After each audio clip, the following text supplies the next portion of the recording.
dia, boa tarde, boa noite, dependendo do horário que você esteja assistindo a este vídeo. Dando prosseguimento na leitura da coleção Fonte Viva, vamos fazer hoje uma leitura do livro Vinha de Luz, que tem por título Guardemos o Coração, e diz assim: o homem de coração dobre é inconstante em todos os seus caminhos.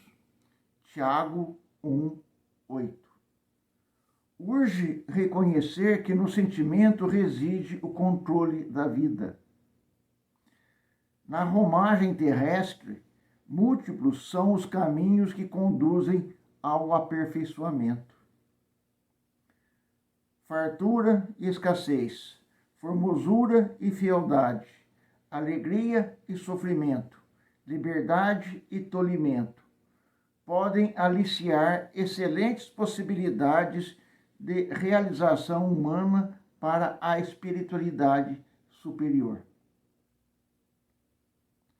O homem de coração dobre, porém, é infiel às bênçãos divinas em todos os setores da luta construtiva. Se recebe talentos de riqueza terrestre, entrega-se comumente às alucinações da vaidade. Se detém os dons da pobreza, liga-se quase sempre aos monstros da inconformação. Se possui belo corpo, dá-se em via de regra aos excessos destruidores. Se dispõe de vaso orgânico defeituoso, na maioria dos casos, perde o tempo em desespero inútil. No prazer é incontido, na dor é revoltado. Quando livre, oprime os irmãos e escraviza-os. Quando subalterno, perturba os semelhantes e insinua a indisciplina. O sentimento é o santuário da criatura. Sem luz aí dentro, é impossível refletir a paz luminosa que flui incessantemente de cima. Ofereçamos ao Senhor um coração firme, eterno, para que as divinas mãos nele gravem os augustos desígnios. Atendida semelhante disposição em vossa vida íntima, encontraremos em todos os campos o abençoado lugar de cooperadores da divina vontade. Aí está, meus irmãos, mais uma bela página trazida aqui pelo nosso irmão Francisco Cândido Xavier, através do ditado do nosso irmão Emanuel. Esta feita, ele faz aqui uma reflexão sobre as palavras de Tiago. Nessas palavras, ele mostra aí a duplicidade que o homem tem, porque, em realidade, nós carregamos isso dentro de nós. É fato que ninguém está satisfeito com aquilo que tem. Se é feio, quer ser bonito. Se é bonito, se torna vaidoso. Se é pobre, quer ser rico. Se é rico, se torna prepotente e arrogante. Ou seja, nenhum de nós consegue ainda lidar com as benesses que Deus nos concede. Sim, são benesses. Pode-se dizer, mas a dor é uma benesse? Sim, porque é na dor que nós voltamos ao caminho. É no sofrimento que nós nos recolocamos diante de Deus com a devida humildade e o devido reconhecimento de sua autoridade sobre nós. Em realidade, nós somos sempre dúbios em nossa fé, em nossa expressão de fé. Porque, ao mesmo tempo que nós louvamos a Deus, nós maltratamos o nosso irmão. Da mesma forma que nós colocamos os pedidos ao pé do altar, nós ofendemos o nosso irmão. Essa atitude dúbia nos coloca sempre em xeque diante da justiça de Deus. Por vezes, nós reclamamos da nossa condição, porque queremos coisas melhores, materialmente falando. Muitos há que queriam ganhar na loteria para ter uma vida mais fácil. Outros se deixam levar pelas facilidades das coisas não tão lícitas. E aí caem no desvão mais escuros da vida. Mas em todas as condições, em todas as situações, basicamente são escolhas nossas. Porque nos deixamos levar pelo orgulho, pela vaidade e pelo egoísmo, pela sensualidade, pela usura e pela gula. Ou seja, nós temos que carregar essas deficiências dentro de nós. E é nosso dever lutar contra essas deficiências, porque que adianta um corpo bonito se o espírito é feio? Pudéssemos ver o espírito de quem a gente encontra, a gente veria com certeza que muitas vezes aquela pessoa bonita que se apresenta não é tão bonita assim. E muitas vezes aquela pessoa feia, no nosso modo de olhar o mundo de uma forma mais simples, de uma forma não aprofundada, nós veremos que aquela pessoa feia, entre aspas, é uma pessoa bonita. Daí muitas vezes se dizer que a beleza é a expressão que vem de dentro de nós. Aquele que vê beleza em tudo, por certo, tem a beleza dentro dele. Aquele que vê fealdade em tudo, por certo, tem a fealdade dentro dele. Ou seja, nós expressamos aquilo que temos dentro de nós. Como diz o nosso irmão Emanuel, a realidade é que nós somos aquilo que sentimos, ou os nossos sentimentos são o que nos definem.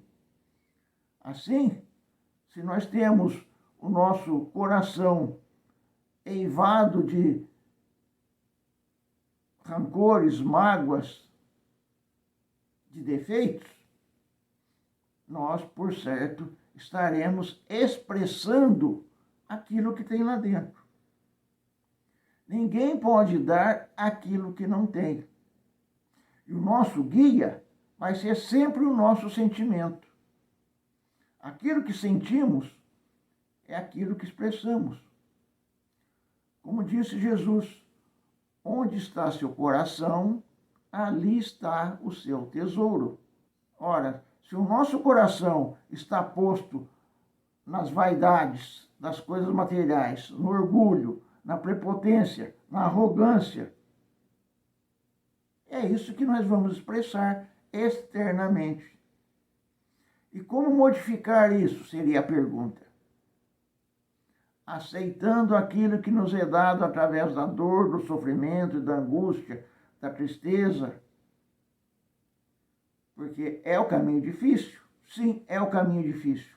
Mas é o único que nos coloca diante de nós mesmos a olhar os nossos próprios defeitos e nos colocar também diante de Deus com a devida humildade, como já me referi, para que possamos nos elevar espiritualmente.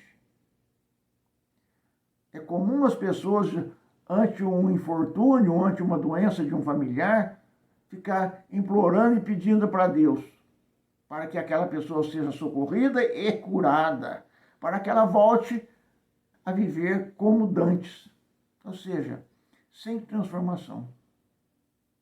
Quando a doença é um convite à transformação, é um convite à reforma íntima, é um convite para que nós possamos olhar mais profundamente para as questões espirituais.